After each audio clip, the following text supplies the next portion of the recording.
Bwana Yesu asifiwe. Amen. Na wasalimu kwa jina la Yesu. Amen. Hatujambo wote Safi kabisa.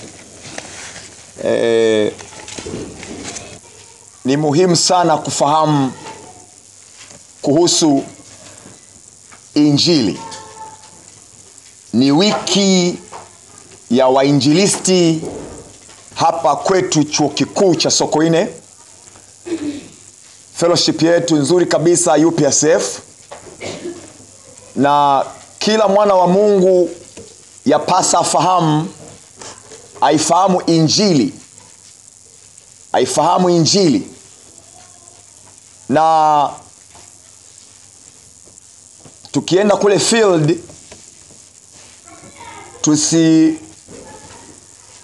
tuifanye. Kesho nitakueleza vitu fulani kuhusu Injili, nitaigusia kesho. Tuanze kufanya mazoezi ya kuhubiri kwa Kiswahili tupu, maana tunapoenda kule wale watu sana Kiswahili. Jamani, tuko pamoja Kwa hiyo fanyeni mazoezi hayo, ni nzuri kweli, ili kwamba ujumbe wafikie sawa sawa. Ila mimi na ruhusa ya kuendelea na Kiingereza na Kiswahili kwa sababu nafundisha. Amina.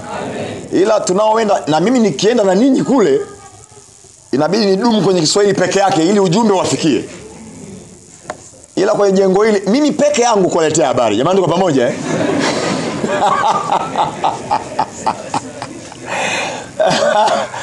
Sawa.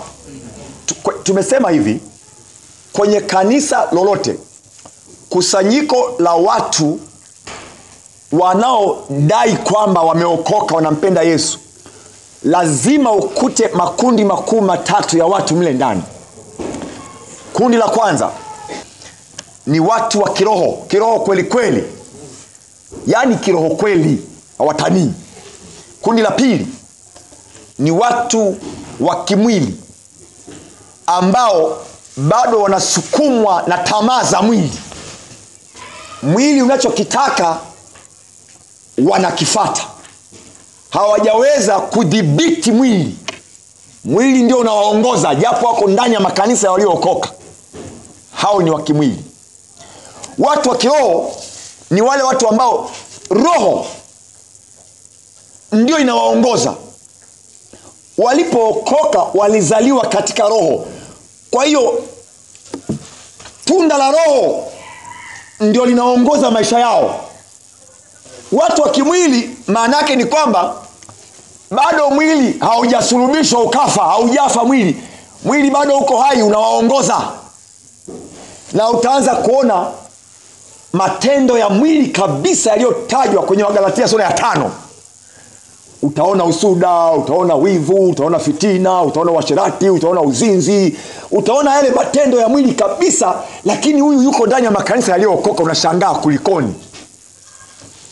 3 ni watu ambao ni wa kidunia, yuko ndani ya makanisa ya waliookoka, kwa kweli ni wa kidunia pase, moja kwa moja, kwa maneno, kwa matendo, kwa usemi, kwa mwenendo, kwa imani, kwa usafi, kidunia. Tukasema kwa nini kuna makundi kama hayo kwenye ulimwengu wa Wapentekoste? Ni kwa sababu ya aina tofauti za injili zinazohubiriwa.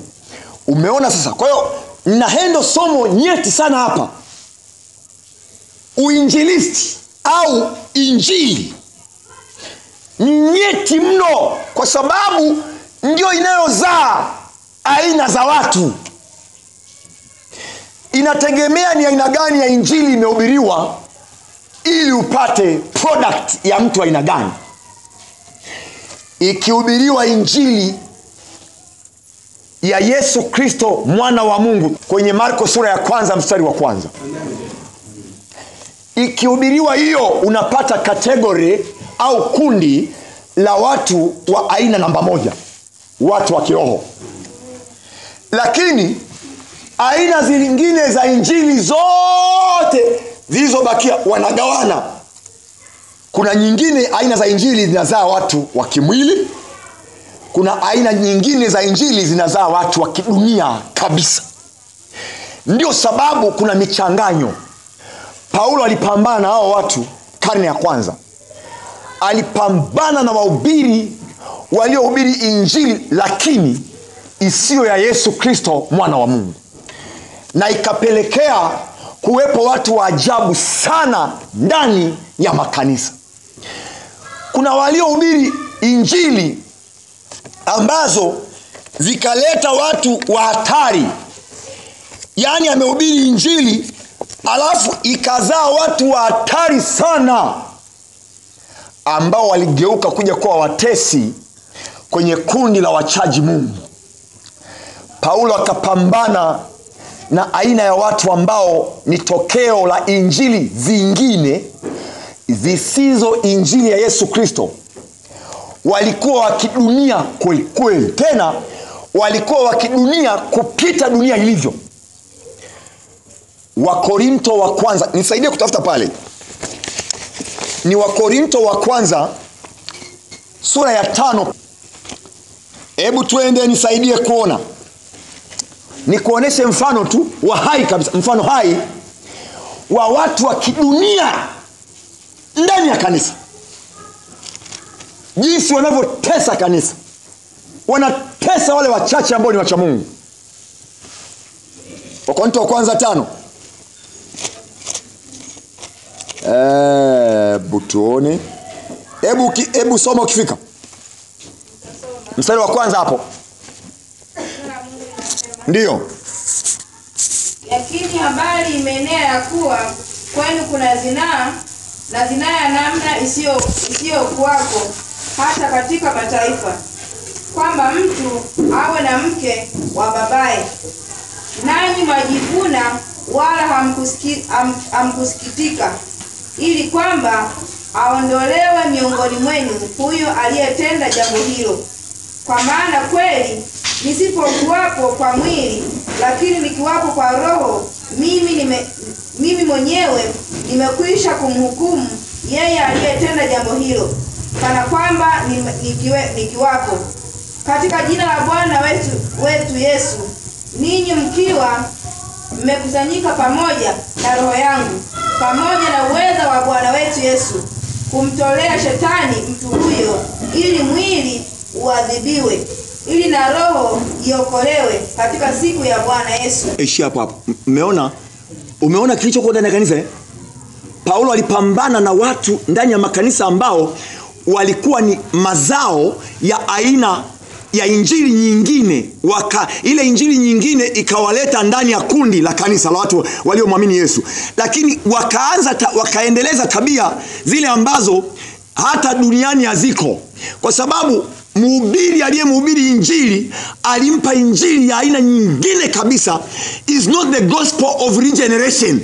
Alimpa injili ya njoo, Mungu atakubariki, atakupepea, Mungu yuko na wewe. Akapewa hizo, hakuambiwa kwa habari ya kutubu dhambi.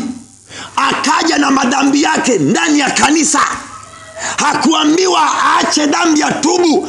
Aliambiwa njoo upate benefit hii, upate benefit hii, upate benefit hii. Hakuambiwa kwa habari ya kutubu dhambi. Habari ikaenea kote kote kwamba kuna watu ndani ya makanisa ambao wanafanya zinaa ambayo hata duniani haiko. Eti mtu wa ndani ya kanisa anamlala mama yake wa kumzaa, anamlala kabisa. Ndio maana ya hilo andiko hapo. Alafu na wenyewe kanisani wanajivuna. Akasema mnajivuna badala ya kumdhibiti mtu huyo na kumuondoa miongoni mwenu. Injili ya Yesu Kristo inakemea dhambi. Kama ageuke anaondolewa.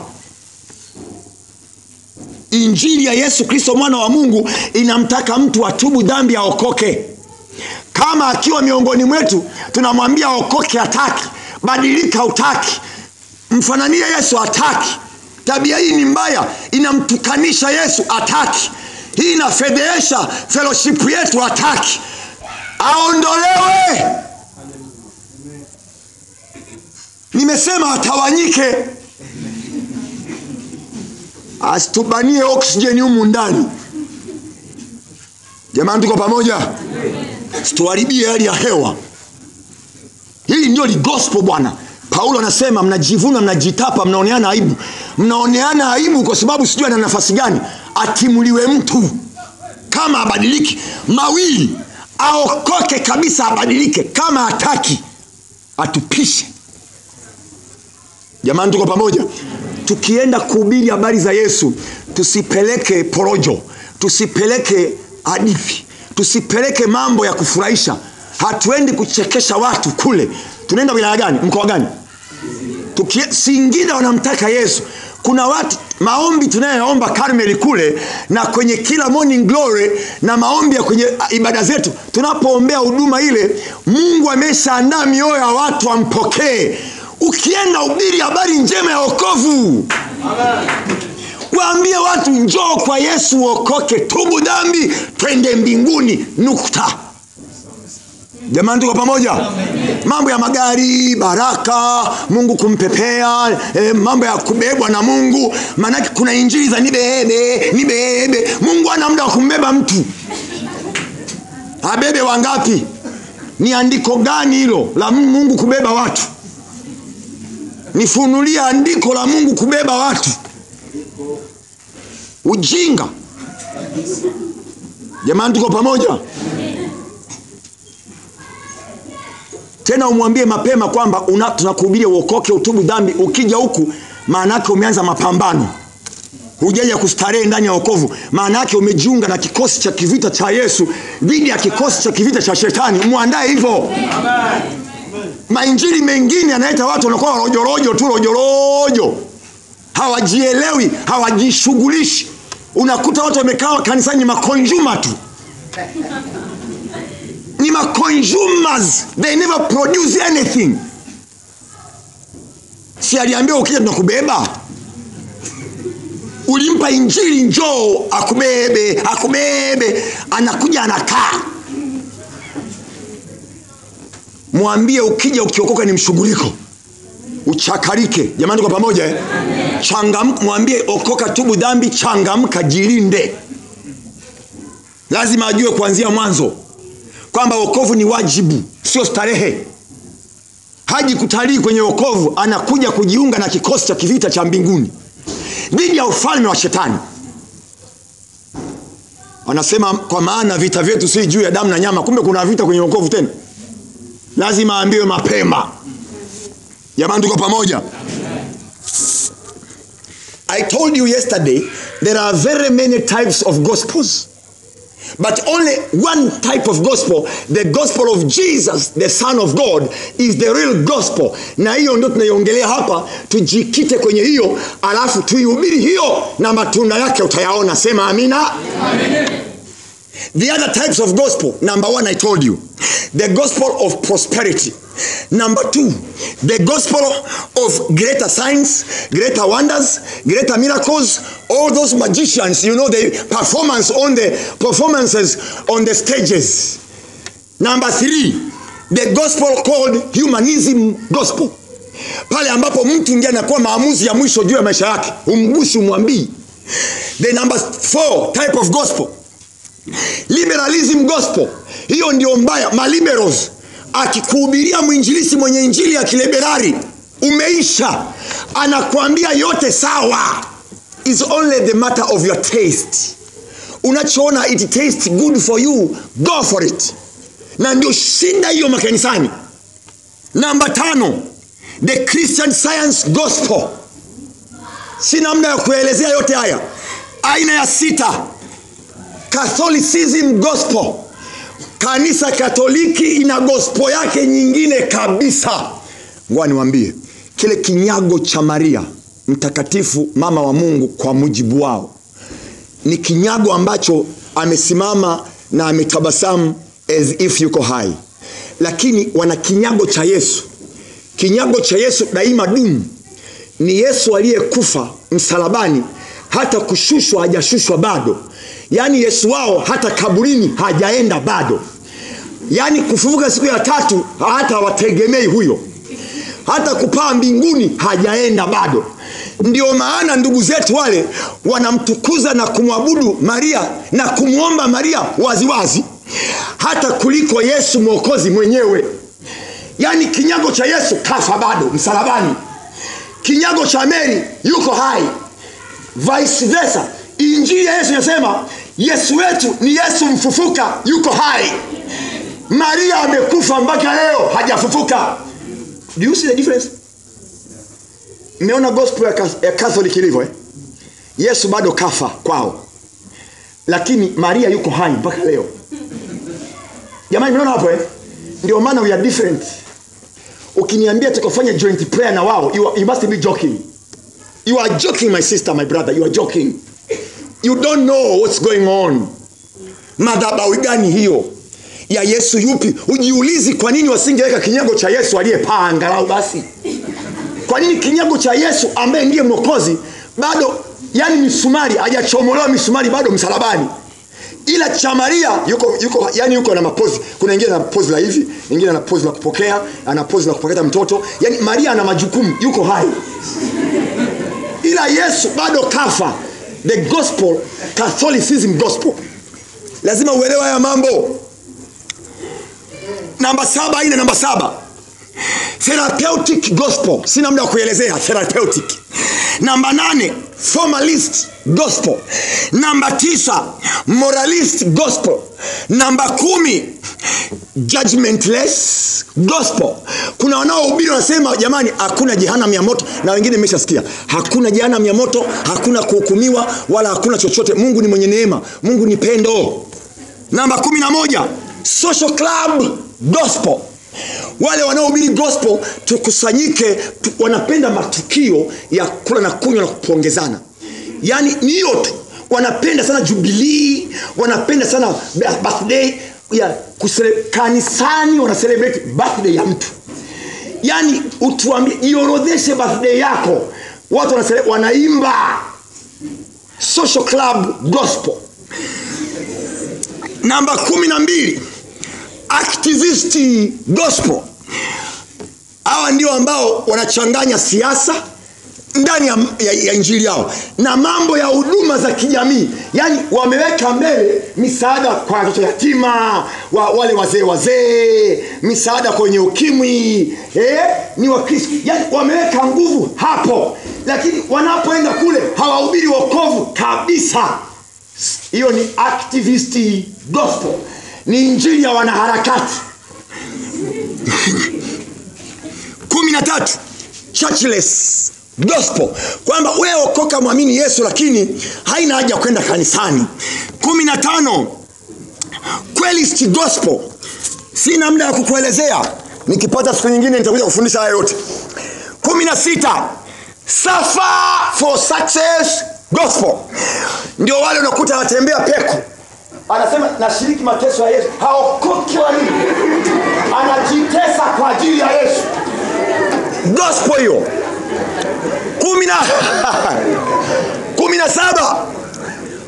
17, poverty gospel. Sina muda kuelezea. 18, God is love only gospel. Wanasema Mungu ni pendo tu. The other side of Mungu, kwamba God is also God of wrath. Wanasema hapana, God is only love. 20, Christless cult gospel. 21, New Age movement gospel. 22, hii ya 22 ni gospel sahihi, sawa na gospel of Jesus Christ the Son of God. Is called everlasting gospel. Sina muda kuelezea yote haya na kuonesha muinjilisti lazima ujue yanayokuzunguka. Unapoenda kuhubiri, yamkini unaweza kwenda kumhubiria mtu ambaye ameeshalelewa kwenye gospel aina fulani, alafu unashangaa anakupinga waziwazi, tena kwa maandiko. Anakupinga na kukuaibisha kwa maandiko. Lazima ujue yaliomo unakwenda kuhubiri. Hali ya hewa iko hivyo. Sasa everlasting gospel ipo kwenye Ufunuo sura ya 14 mstari wa 6. Hii ni injili ambayo malaika wa mbinguni ataihubiri wakati wa dhiki kuu. Baada ya kanisa kuwa limenyakuliwa, basi kuna malaika ataachiliwa ahubiri the everlasting gospel. Injili ya wakati wetu sio everlasting. Everlasting gospel ni ile ambayo itahubiriwa na malaika mmoja, atapita angani kutokea kaskazini kwenda kusini akihubiri, kutokea magharibi kwenda mashariki akihubiri kutokea angani, na walioachwa na unyakuo wote watamsikia. Atahubiri aina ya injili inayoitwa everlasting gospel. Sasa injili ya kipindi chetu ni injili ya Yesu Kristo, mwana wa Mungu. Amina, amina. Amen. Nipate amina tena. Amen. Sasa tumesema hivi, Wagalatia 1 mstari wa 6 hadi wa 9. Naomba usome, tulisoma jana. Nasoma Galatia 1 mstari wa 6 hadi 9. Naam. Na staajabu kwa kuwa mmemwacha upesi hivi yeye aliyowaita katika neema ya Kristo na kuangukia injili ya namna nyingine. Na kuangukia injili ya namna nyingine.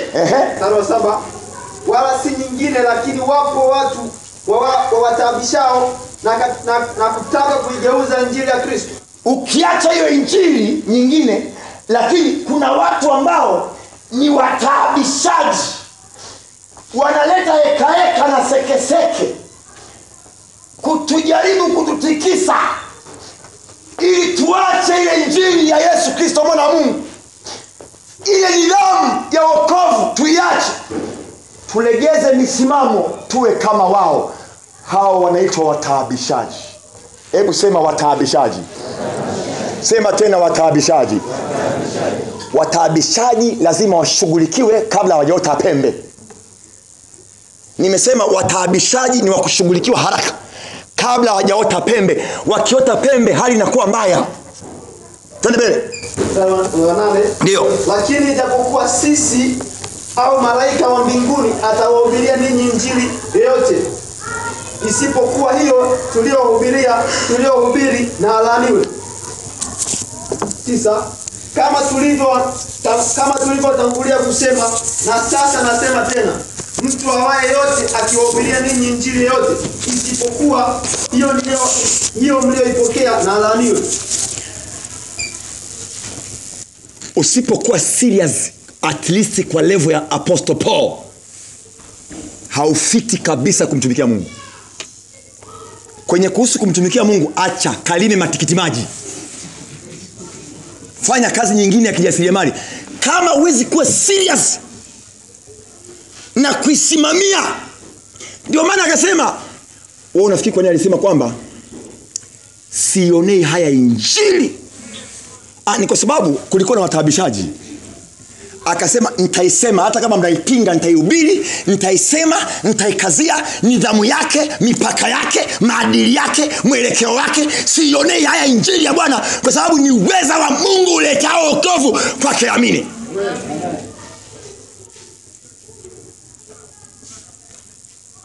Ndugu zangu, tunaelewana humu ndani? Sasa kuna jambo la muhimu niliwaambia jana, nitawaeleza kwa kifupi. Nitakudokeza kipande kidogo kizuri kitakusaidia cha historia ya kanisa la Yesu Kristo ulimwenguni kwa muktadha wa somo la injili. Tunaanza mwaka 33 Anno Domini, Juni tarehe 17, Jumapili, zamu ya 3 ya maombi na zamu ya 4 ya maombi. Kanisa la Kristo Yesu likazaliwa Yerusalemu. 120 wakiwa juu ya chumba kile cha juu ya gorofa ya mamake na John Marko, ambaye ndio Marko aliyeandika Marko mtakatifu. Wakajaa Roho Mtakatifu, ishara ya ndimi za moto ikaonekana vichwani mwao. Huo ni ubatizo wa moto katika aina 3 za ubatizo: ubatizo wa moto, ubatizo wa maji mengi na ubatizo wa Roho Mtakatifu. Ubatizo wa moto unafanyika mara moja tu, haujirudii tena. Ulipofanyika siku ile ya Pentekoste mara moja, wakabatizwa kwa ubatizo wa moto. Ndio imeshafanyika, haitafanyika tena. Is once for all. Kwa nini? Ubatizo wa moto ni uzinduzi, ni ubatizo wa uzinduzi wa kanisa la Yesu hapa duniani. Yesu akawaambia msiondoke Yerusalemu mpaka mmepokea ile ahadi. Wakakaa, walipobatizwa, wakabatizwa kwa moto, wakawa wamepokea ahadi ambayo ni ujazo wa Roho Mtakatifu. Wakabatizwa kwa moto. Ubatizo wa moto ni ubatizo wa uzinduzi, kuzindua kanisa la Yesu duniani. Baada ya hapo zimebakia batizo mbili kuu. Kuna batizo nyingine ndogo ndogo, lakini kuna batizo mbili kuu. Ubatizo wa maji mengi ndio ubatizo wa Biblia. 2, ubatizo wa Roho Mtakatifu, kujaa Roho kwa ishara moja ya nje ya kunena kwa lugha mpya. Huo ndio Pentekoste, umekaa hapo. Wewe sio Pentekoste kama uamini nilichokisema hicho. Jamani, tuko pamoja kama hujajaa Roho uneni kwa lugha tupishe. Tunaokaa kwenye makusanyiko ya Pentekoste ni waliojaa Roho na kunena kwa lugha. Ananena kwa lugha mpaka anaambiwa punguza. Huyo ndio Pentekoste huyo. Jamani, tuko pamoja? Saa kuomba, unaomba katika mwili na unaomba katika roho, kwa maana kwa akili. Unaomba katika akili, kwa akili, na unaomba katika roho pia. Huyo ndio Pentekoste. Sasa kanisa likaanza ule mwaka 33.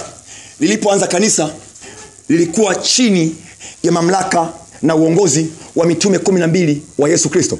Likaenda, lakini baadaye mtume wa mwisho Yohana mtume akafariki mwaka wa 100 AD. Alipofariki wakaingia, kanisa la Yesu likaingia kwenye msimu ambao linaendelea bila mtume wa Yesu, bila Yesu mwenyewe na bila mtume.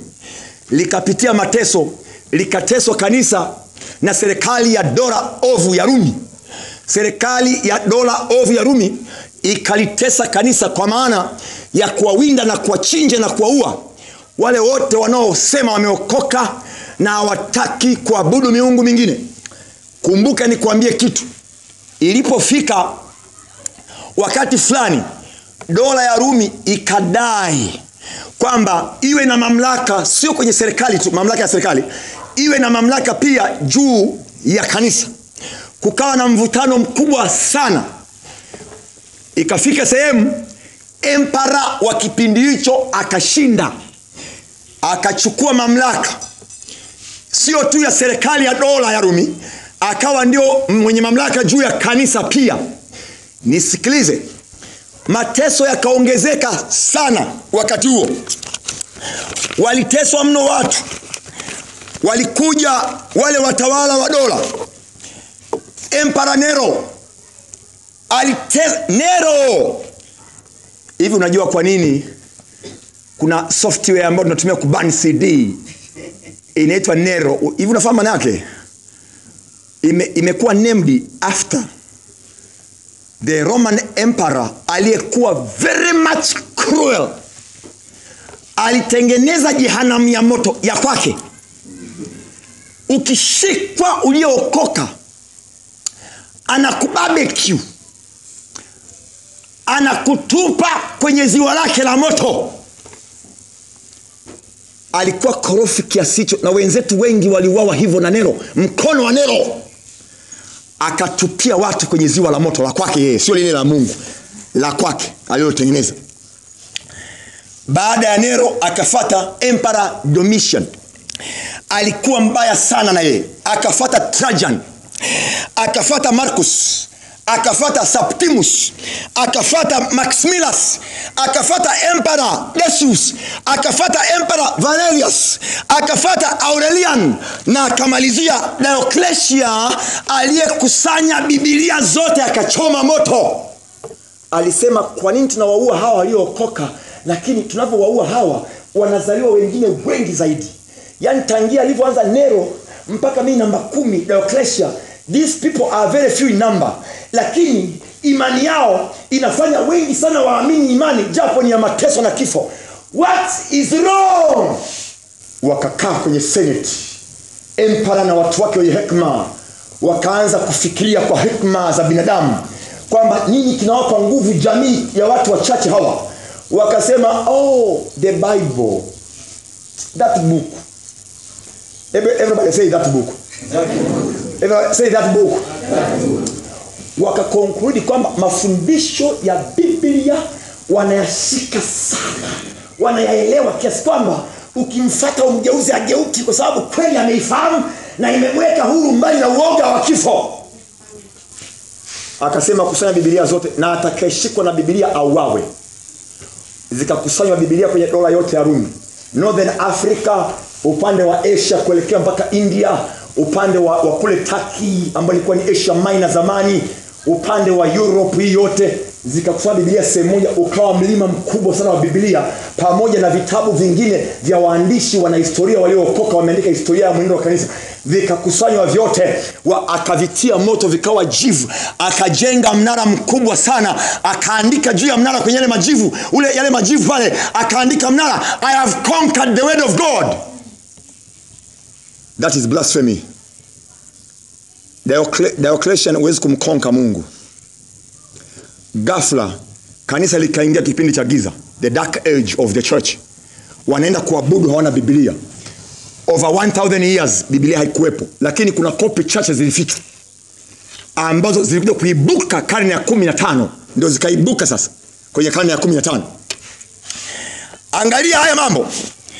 Baada ya pale kukatokea mateso yale, yakagawa watu makundi mawili. Kundi la kwanza waliosimamia Biblia takatifu wako tayari kufa. Kundi la pili waliosarenda. Wakasarenda, wakasema I'm sorry. Naomba niongee ukweli, nilikuwa naenda kwa ajili ile, nilikuwa napenda kwaya. Ila kwa kweli mimi sio kivile. Sasa hao wakaambia all right. Hata wao wenyewe njooni. Sasa mtaabudu kwa uhuru. Akaja emperor wa 11. Yule emperor wa 11 akafanya kitu kibaya sana. Akazima mateso kwa waliookoka. Akasema stop, I'm the new emperor. Sasa hao ambao sasa hivi wameshakubali kuwa na sisi, natangaza kwenye empire yangu yote hakuna kutesa tena mtu. Serikali ikaanza kutoa pesa kujenga majengo makubwa. Abuduni. Kwa sababu mmesarenda, is okay now. Abuduni. Na akatangaza Ukristo kuwa dini halali ya dola ya Rumi. Ndio ikazaliwa mwaka 380. Ikazaliwa dini inayoitwa Roman Catholic. Neno Catholic maana yake tu kawaida kabisa, ni universal, worldwide, bila kubagua yeyote, bila kujali unaelekea upande gani. Maana yake Catholic maana yake ni universal. Roman uhitaji kufundishwa, ni jina la dola. Kwa kanisa likafunga ndoa na serikali ovu ya dola ya Rumi. Na serikali za kipindi kile ziliambatana na ushirikina, uabuduji wa miungu mbalimbali. Ndio maana kwa mara ya kwanza ndani wanaosema wa Kristo kukaanza kuwa na vinyago, wanaabudu mpaka mfanye ibada lazima muwashe moto. Mambo ya kichawi hayo sasa. Yaani lazima mbele uwashe moto. Kwa sababu kuni sasa hivi maforesters wanafanya watu wasikate kuni. Wameweka mishumaa badala ya kuni. Lazima mishumaa iwashwe, haiendi. Yaani hata kama kuna upepo vipi, lazima moto wake japo wa mshumaa ndio ibada iende. Huo uchawi huo. Nani asiyejua nani? Yakaingia hayo mauchafi, yakaingia vinyago. Andika hapo mambo yaliyo baada ya kanisa kufunga ndoa na serikali, yakaingia madudu. Moja, uabuduji wa sanamu, ambayo Kutoka 20 mstari wa 4 na 5 imekataza. 2, wakasema kuwa sasa tumweke Maria mwingine, huyu Maria mamake Yesu tumwache, tumweke Maria wetu. Wakakubaliana kwamba aweko Maria mtakatifu, mama wa Mungu, kitu ambacho Biblia hakipo. ambaye anaabudiwa na amepewa hadhi ni Mungu yule. Ndio maana Biblia inamuita huyo mama, huyu Maria mtakatifu, mama wa Mungu, anaitwa Malkia wa mbingu. Soma Biblia utaikuta Malkia wa mbingu. Ni hatari. Namba 3, wakasema sio Yesu tu ndiye mpatanishi kati ya wanadamu na Mungu, Maria pia ni co-redemptor. She is also co-mediator. Mpaka leo wanasema hivyo. Wakati Timotheo wa kwanza 2:5 inasema hatuna mpatanishi mwingine kati ya Mungu na wanadamu, ni Yesu mwenyewe. Lakini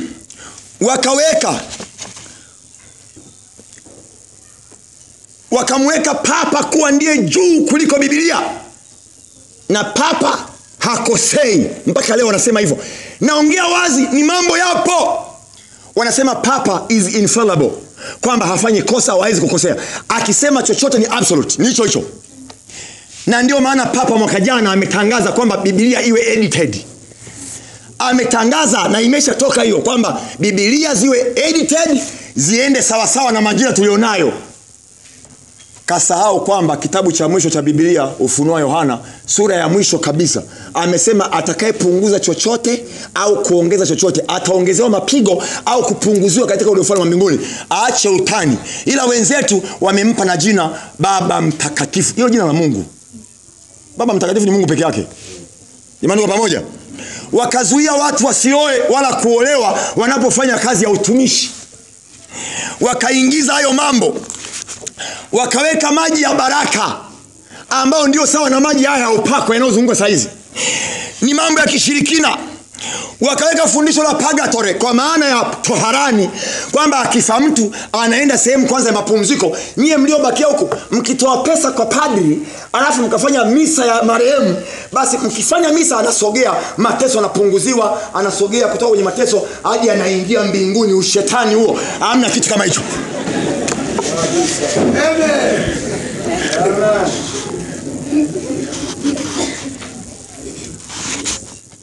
Jamani, tuko pamoja? Wakaweka ubatizaji wa watoto wachanga ambazo kwenye Biblia hakuna. Huo ni uchawi. Ile kuwapitisha watoto kwenye moto, wenyewe wanawapitisha watoto kwenye maji, ni uchawi ule. Lakini wakati ule wa ile ushirika wa meza ya Bwana, tunaita mkate na divai, anapoinua juu mkate akishusha, wanaamini unageuka na kuwa nyama halisi ya Yesu. Na anapoweka kile kikombe juu na kukishusha akikiombea, kinakuwa damu exactly halisi kabisa. Huo ni uzombi.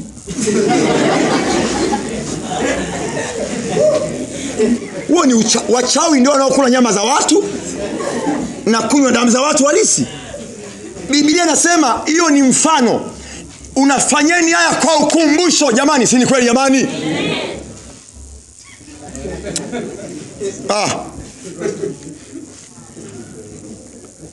Nyingine, uwekaji wa ishara ya msalaba. Angalia hapa. Unapofanya hivi na hivi na hivi na hivi, upande wa mbao ulio mrefu ni juu au chini? Niangalie vizuri. Kipande cha mbao kilicho kirefu kuliko chote ni kipi? Sio chajua hapa? Ni chajua hapa? Hiyo inaitwa upside down cross. Maana yake wamemuondoa Yesu, hana mamlaka juu ya kanisa, ndio maana wameweka papa kuwa ndio mwenye mamlaka juu ya kanisa. Alafu papa anaitwa Vicar of Christ. Vicar of Christ in Latin maana yake ni replacement au substitute of Christ. Fungukeni macho wapendwa, acheni ujinga. Kiimani sio ndugu zetu, kimasomo ndugu zetu, kwa biological ndugu zetu. Kiimani don't dare. Amen. The upside down cross. Na msalaba kwenye Katoliki is called the grand charm with great magical power. Siwasingizii, mtafute padri akwambia, atakwambia ukweli. Wanaamini kwamba the cross is the grand charm, yani ni hizi hali ya juu yenye nguvu za magic. Ndio maana mtu akiletwa kwa padri ana mapepo, anakimbilia msalaba, lazima amfanyie msalaba hivi. Anaamini hizi yenye magic kubwa. Alafu unafanya joint prayer. Acheni ujinga wanangu. Joint prayer, joint fellowship, you know what you are doing. Mambo ya kiroho tuko tofauti. Nimalizie kusema, ndio maana uprotestanti ulianza. Hebu sema protestantism. Wa kuprotest maana yake ni kugoma. Martin Luther wa Ujerumani mwaka 1517 alikuwa ni padri wa kanisa Katoliki. Baada ya kuisoma Biblia akaelewa, akawaambia jamani, mmeweka mavinyago, sanamu, manini, haya mambo Biblia inakataa. Wakamuwinda wamuue, akasema okay, nawaambia mtaki, I am out. Akaenda kuanzisha kanisa la Kiinjili, wakaliita kanisa la Kiinjili la Luteri. Lakini mwingine Zwingli na yeye alikuwa padri wa kanisa la Katoliki, na yeye Zwingli akaondoka, akawaachia ukatoliki wao. John Knox naye akaondoka, John Wesley naye akaondoka. Walikuwa mapadri wa Katoliki wote wakaondoka. Walivyoenda, ule uprotestanti ulivyoanza mwaka 1517 umeendelea, umeshakufa sadili. KKT wamesha saini mkataba na Roman Katoliki, wameshajiunga rasmi. Hata ibada za vigango wanafanya pamoja sasa hivi. Ile vigango vile vya Jumamosi juma ngapi wanafanya kwa joint. Na harakati imebakia kwa Wapentekoste tu. Na ndio maana maaskofu wa Kipentekoste wanapita kwa watoto wetu na kuambia kwamba ndugu zetu wale turudi, kuna mambo mengi ya kujifunza kwao. Si kweli. Wale ndugu kiimani tuko tofauti. Mnisikilize. Amen. Tuko pamoja? Amen. Assemblies of God ilianza mwaka 1914 Marekani. Ilianza mwaka 1914. Hapa Tanzania pale Mbeya, ile Assemblies of God ndio TAG kwetu, nchi yetu nzuri ya Tanzania. Wamisionari walimkabidhi mchungaji wa kwanza kabisa mzawa mwaka 1927. Akalilea kanisa wakati huo. Nyerere alikuwa na miaka 5 ya kuzaliwa. Akaenda nalo kanisa mpaka 1939. Uchaguzi ukafanyika, akapatikana askofu Emmanuel Lazaro wa kanisa la Kilimanjaro Revival Temple Moshi. Na ikaendelea na leo mpaka tunaye askofu wa leo. Ni kanisa hili ambalo duniani kote lina umri wa miaka 100 tu. Uone sasa Upentekoste sio mkongwe.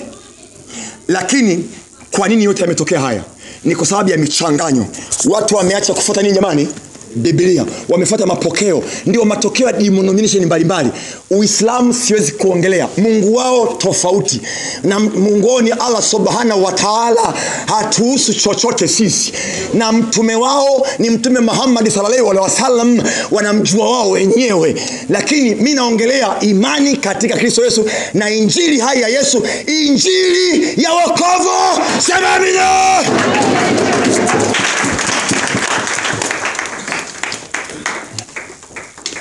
Kesho nikija ikimpendeza Bwana, nitaongeza kitu kingine cha msingi na cha muhimu ambacho kitakuwa ni komba mboga. Mwambie mwenzako komba mboga. Kwa kipengele kifupi hicho, Bwana Yesu atubariki. Amina sasa.